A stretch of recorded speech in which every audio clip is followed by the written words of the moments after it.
Hi Mary, so just a quick video to talk through the couple of questions you had in those emails. So I've just created a new report in your account called Q Support. So I'm just going to work from there so I don't mess up any of the reports you've already created. So the first thing I'm going to address is the filtering. So in the new platform, we're trying to cut down on a lot of the work that you had to do in the old one where you had to say if this or this or this. So instead we have an includes any or excludes all option now, which basically does all of that for you. So if I was to go ahead and add a filter based off of age, so that's question 12b, based off of year, the selected choice is, for example, here, you can actually select as many of these as you want instead of having to do the and or whatever.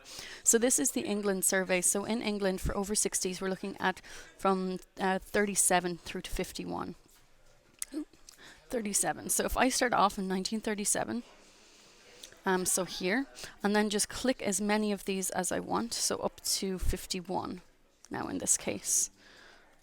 You'll see I don't actually have to put the or this or this or this, so it's actually saving me a lot of time. Instead I just select the questions or the choices I'm actually interested in.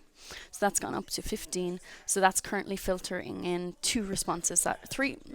So it's just going to keep incrementing and pulling in all of those. So you'll see I have 15 different years selected, and there are 5 responses that meet the criteria. So there are 5 people who answered your question that are currently over 60 in the England survey.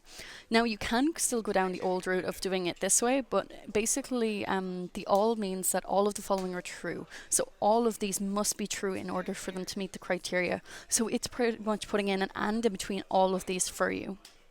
If you change this to any, it means that any of the following can be true. So if any of these options that you create here are true, so it's like putting in an or in between each selection. So again, it is changing terminology, but it's cutting out most of the work for you. In this case, because you only have one criteria based on age, you only need to you have the one line of criteria and just select all of the years you're interested in. Then when you're looking for the other age groups, you just need to unselect those and just select the other years that you're interested in. And that will automatically pull in all of the responses for you. So I hope that clears up in the filtering area.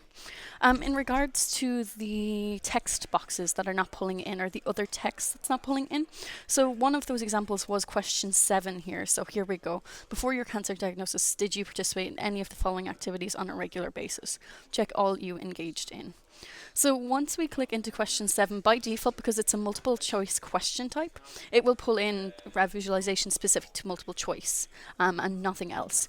You'll see here also then I see you've actually added in another type of exercise box, or maybe you haven't. But this basically is pulling in the text box for other type of exercise. And this one down here is pulling in I do not recall, explain. So if for some reason ever these do not show up, all you need to do in that case is just add a visualization and use the data source over to the right hand side, which is this section here, to pull in whichever part you're interested in. So with these multiple choice questions with other text boxes, you'll see that the first option is the main part, which is your multiple choice question, and then underneath you'll also have the other text entry boxes, and you can choose whichever ones you're interested in showing here as well. But in this case, for this question, these are already present, so I'm just going to go ahead and remove that visualization.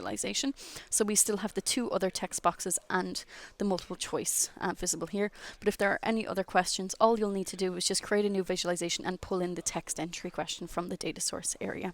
So I hope that clarifies, and I hope that helps you get through a piece for now. But please let me know any questions you have on this, and if you come across anything else you would like some help with.